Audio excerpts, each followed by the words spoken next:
அனைவருக்கும் வணக்கம்.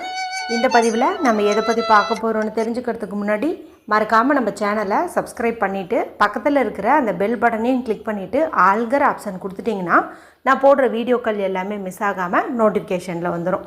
இந்த பதிவு ரொம்ப ரொம்ப முக்கியமான பதிவு அப்படின்னே சொல்லாங்க.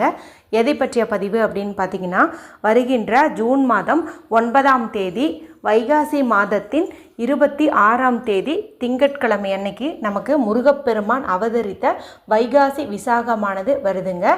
வருடத்திற்கு ஒரு முறை மட்டுமே வரக்கூடிய முருகப்பெருமான் அவதரித்த நட்சத்திரமான இந்த வைகாசி விசாகத்தன்னைக்கு நம்ம என்ன வேணுமோ அதை முருகப்பெருமானிடம் கேட்கும்போது கட்டாயம் அதை நிறைவேற்றி தருவார் அப்படின்னே சொல்லலாம். சாதாரணமாக மனிதர்களாகிய நாமே நம்மளுடைய ஜனன நாள் அன்னைக்கு, அதாவது பிறந்த நாள் அன்னைக்கு யாராவது ஏதாவது ஒன்று கேட்டாங்க அப்படின்னா முகம் சுளிக்காமல் அவங்களுக்கு நம்ம அந்த உதவியை பண்ணுவோம். எது கேட்டாலும் அதை நம்மளால் முடிஞ்சிச்சு அப்படின்னா கண்டிப்பாக செஞ்சு கொடுப்போம். அப்படி இருக்கும்போது கலியுகத்தின் கண்கண்ட தெய்வமான முருகப்பெருமான் அவதரித்த வைகாசி விசாக நாளில் நாம் அவரை உள்ளன்போட முழு பக்தியோட உடற் தூய்மையோட வழிபாடு செஞ்சு நம்மளுடைய பிரார்த்தனையை முன்வைக்கும் போது கட்டாயம் அதை அவர் நிறைவேற்றி தருவார். உங்களுக்கு என்ன பிரச்சனையாக இருந்தாலும் நீங்கள் அந்த நாளில் தீரணும்னு வேண்டிக்கலாம். நல்ல ஒரு செல்வ செழிப்பு உண்டாகணும், திருமணம் தடையாகிட்டே போயிட்டுருக்குது, நல்ல இடத்துல எங்களுக்கு திருமணம் அமையணும், நீண்ட நாட்களாக நீண்ட வருடங்களாக எங்களுக்கு குழந்தை இல்லாமல் ரொம்ப கஷ்டப்படுறோம், ரொம்பவுமே மனவேதனைக்கு உள்ளாகிறோம், எங்களுக்கு நல்லபடியாக ஒரு ஆண் குழந்தை உன்ன மாதிரியே பிறக்கணும் அல்லது பெண் குழந்தை பிறக்கணும் அப்படின்னு சொல்லி நீங்கள் வேண்டிக்கலாம். சொந்த வீடு இல்லாமல் நாங்கள் ரொம்ப கஷ்டப்பட்டுட்ருக்குறோம், இத்தனை காலங்களாக வாடகை வீட்டிலே கழிச்சிட்டோம், மிச்சம் இருக்கிற காலமாவது சொந்த வீட்டில் வாழணும் அப்படின்னு ஆசைப்பட்றோம், எங்களுக்கு வீடு கட்டுவதற்கான பாக்கியத்தை கொடுங்க, மனை வாங்குவதற்குண்டான யோகத்தை கொடுங்க அப்படின்னு நீங்கள் கேட்டுக்கலாம். கடன் பிரச்சனை தீரணும்னு மனதார நீங்கள் வேண்டும் போது அந்த கடன் அடைப்பதற்குண்டான ஏதாவது ஒரு வழியை முருகப்பெருமான் உங்களுக்கு காட்டி கொடுப்பாரு. இப்படி அவங்கவுங்க தேவைக்கு தகுந்த மாதிரி அவங்க கோரிக்கையை முன் வச்சு முருகப்பெருமானிடம் நம்பிக்கையோடு நம்ம வேண்டும் போது கட்டாயம் அது நிறைவேறியே தீரும். எப்போதுமே முருகப்பெருமானுக்கு நம்ம ஒரு விரதம் இருந்து வழிபாடு செய்கிறோம் அப்படிங்கும்போது 48 நாட்கள் விரதம் இருக்கலாம். அதே போல் 21 நாட்கள் விரதம் இருக்கலாம். அடுத்தது 6 நாட்கள் விரதம் இருக்கலாம், ஒரு நாள் விரதம் இருக்கலாம். இந்த மாதிரி பண்ணலாம். இப்போ நீங்கள் முருகப்பெருமானுக்கு 6 நாள் விரதம் இருக்கணும் அப்படின்னு நீங்கள் நினச்சிங்கன்னா இந்த நாளை நீங்கள் தேர்வு செஞ்சுக்கலாம். அதாவது ஜூன் மாதம் 4ஆம் தேதி, அதாவது நாளைய தினம் புதன்கிழமை அன்னைக்கு நீங்கள் தொடங்குனீங்க அப்படிங்கும்போது கரெக்டாக வைகாசி விசாகத்தன்னைக்கு நமக்கு 6ஆவது நாள் அப்படிங்கிறது வந்துடும். சரி, விரதம் இருக்கணும்னா என்ன பண்ணணும் அப்படின்னு கேட்டிங்கன்னா, நீங்கள் காலையில் சிம்பிளாக ஏதாவது பால் பழம் அந்த மாதிரி எடுத்துக்கலாம். மதிய உணவு நீங்கள் அவாய்ட் பண்ணுறது நல்லது.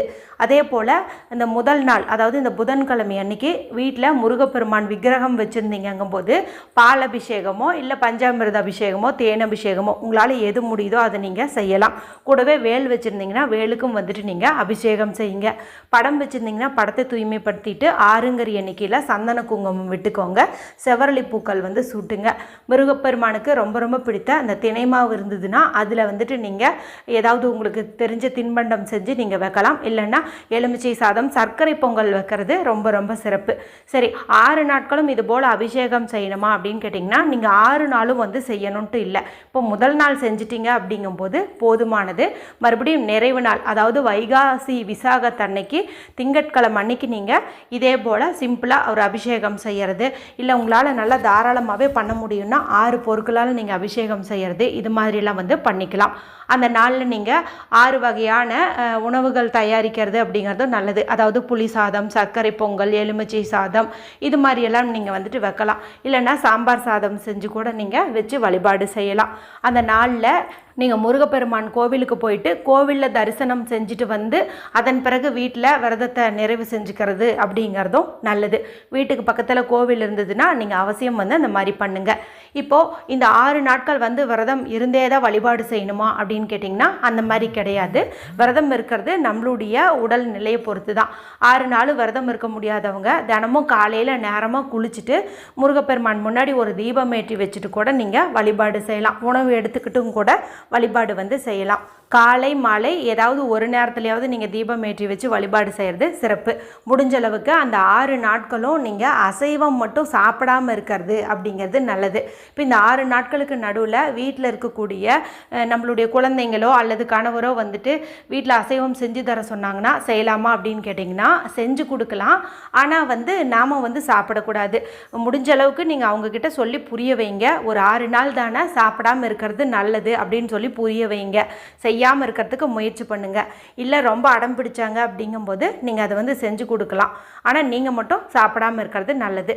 அந்த அசைவம் செஞ்ச நாளில் நீங்கள் மறுபடியும் வந்து வீடெல்லாம் வந்து தூய்மைப்படுத்திடுங்க. அதாவது நல்லா மாப் போட்டு க்ளீன் பண்ணிவிட்டு தலைக்கு குளிச்சுட்டு அதன் பிறகு வந்துட்டு நீங்கள் விளக்கேற்றி வச்சு வழிபாடு செய்யுங்க.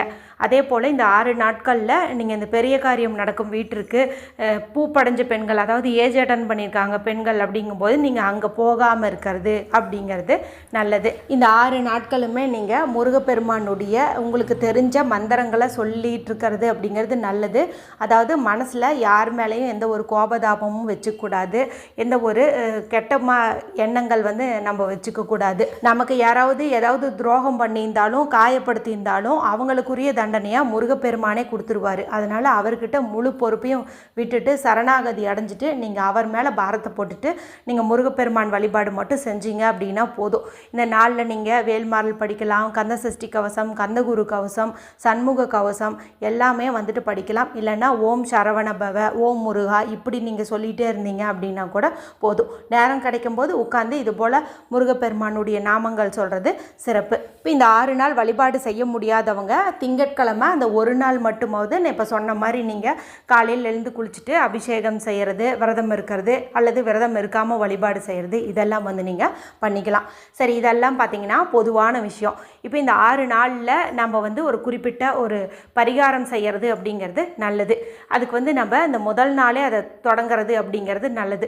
முதல் நாள் நீங்கள் முருகப்பெருமானுக்குன்ட்டு ஒரு தீபம் ஏற்றணும். பூஜை செய்ய அறையில் பயன்படுத்துகிற மாதிரி ஒரு தட்டு எடுத்து அதனால் நீங்கள் சுத்தம் பண்ணிவிட்டு சந்தன குங்குமம் வந்து இட்டுக்கோங்க. அடுத்தது அகல் விளக்காக இருந்தாலும் சரி, இல்லை ஏதாவது ஒரு விளக்கு நீங்கள் நல்லா க்ளீன் பண்ணிட்டு அதுக்கும் சந்தன குங்குமம் வந்து இட்டுக்கோங்க. அடுத்தது அந்த தட்டு நிறைய செவ்வரளி பூக்கள் போட்டுக்கிறது ரொம்ப ரொம்ப நல்லது. உங்களுக்கு அந்த பூ கிடச்சிச்சு அப்படின்னா நீங்கள் போடுங்க. அடுத்தது இந்த தீபத்துக்கு வந்து நீங்கள் நெய் விட்டு ஏற்றுவது சிறப்பு. நெய் வாங்கும் அளவுக்கு வசதி இல்லை அப்படிங்கிறவங்க நல்லெண்ணெய் கூட விட்டுக்கலாம், எந்த தவறும் கிடையாது. இப்போ வந்து நீங்கள் இந்த தீபத்தை வந்து ஏற்றி வச்சுடுங்க. இப்போ தினமுமே உங்களுக்கு வந்து செவ்வரளி பூ கிடைக்கும்னா அந்த தட்டத்துக்கு அடியில் இருக்கிற அந்த பூக்களை நீங்கள் மாற்றி 6 நாளுமே ஒவ்வொரு செவ்வரளி பூவாவது அந்த விளக்குக்கு பக்கத்தில் வச்சு ஏற்றுவது அப்படிங்கிறது சிறப்பு. அடுத்ததாக சின்னதாக சதுர வடிவில் வந்துட்டு ஒரு சிவப்பு நிற துணி வந்து எடுத்துக்கோங்க. அது காட்டனாக இருந்தாலும் சரி, பாலிஸ்டராக இருந்தாலும் சரி, ஏதாவது ஒன்று நீங்கள் சிவப்பு நிறத்தில் வந்துட்டு எடுத்துக்கோங்க. இதில் ஒரு சிறு துண்டு சுக்கு வந்து வச்சுக்கோங்க. ஏன்னா சுக்குக்கு மிஞ்சிய மருந்தும் இல்லை, சுப்பிரமணியனுக்கு மிஞ்சிய கடவுளும் இல்லைன்னு சொல்லிட்டு இந்த சுக்கை வந்து முருகப்பெருமானோட இணைச்சி வந்து சொல்லுவாங்க. மேலும் இது ஒரு நல்ல பணவசிய பொருள் அப்படின்னே சொல்லலாம். இந்த சுக்கு ஒரு சிறு துண்டு நீங்கள் அந்த துணியில் வந்து வைங்க. இது கூட ஒரே ₹1 நாணயத்தை வந்து வச்சுக்கோங்க. வச்சுட்டு இதை நல்லா ஒரு முடிச்சு மாதிரி வந்து கட்டிக்கோங்க. இப்போ இந்த முடிச்சு உங்கள் கையில் வச்சுட்டு என்ன கோரிக்கை வந்து உங்களுக்கு நிறைவேறணுமோ அதை நீங்கள் மனதார முருகப்பெருமானிடம் வேண்டிக்கோங்க. எனக்கு வந்து நல்லபடியாக வீடு வந்து அமையணும், திருமணம் நடக்கணும், குழந்தை பாக்கியம் கிடைக்கணும், இப்படி ஏதாவது வேண்டுதல் இருந்ததுன்னா அதை நீங்கள் இதை கையில் வச்சுக்கிட்டு வந்து வேண்டிக்கோங்க. அதன் பிறகு இந்த முடிச்சியை நீங்கள் ஏற்றி வச்ச அந்த விளக்குக்கு பக்கத்துலேயே பத்திரமா வந்து வச்சுருங்க. இது 6 நாட்களும் அப்படியே வந்து இருக்கட்டும். வைகாசி விசாகம் முடிகிற வரைக்குமே இருக்கட்டுங்க. அடுத்த நாள் பார்த்திங்கன்னா நமக்கு ஜூன் 10 பௌர்ணமி திதி வருது. இந்த நாள் பார்த்திங்கன்னா முருகப்பெருமான் வழிபாட்டிற்குரிய செவ்வாய்க்கிழமை நாளாக வருது. இந்த செவ்வாய்க்கிழமை நாளில் நீங்கள் முருகப்பெருமான் கோவில் பக்கத்தில் எங்கேயாவது இருந்ததுன்னா அங்கே கொண்டு போயிட்டு இந்த முடிச்சியை நீங்கள் உண்டியலில் காணிக்கையாக வந்து செலுத்திடுங்க. நம்மளுடைய கோரிக்கை வந்து கண்டிப்பாக நிறைவேறும். அதன்படி தான் நம்ம நம்பிக்கையின் அடிப்படை முன்கூட்டியே வந்து காணிக்கையை வந்து செலுத்துகிறோம். அதனால் நீங்கள் அவசியம் வந்து இந்த பரிகாரத்தை வந்து பண்ணுங்கள். ரொம்ப ரொம்ப சிம்பிளான இந்த பரிகாரத்தை எல்லாருமே நாளைய நாள்லேயே தொடங்கி பலனடையுங்க. வீடியோ பிடிச்சிருந்தால் மற்றவங்களோட ஷேர் பண்ணுங்கள். ஏதாவது சந்தேகங்கள் இருந்தால் கமெண்ட் பண்ணுங்கள். மற்றும் ஒரு பயனுள்ள பதிவில் உங்களை சந்திக்கிறேன். நன்றி, வணக்கம்.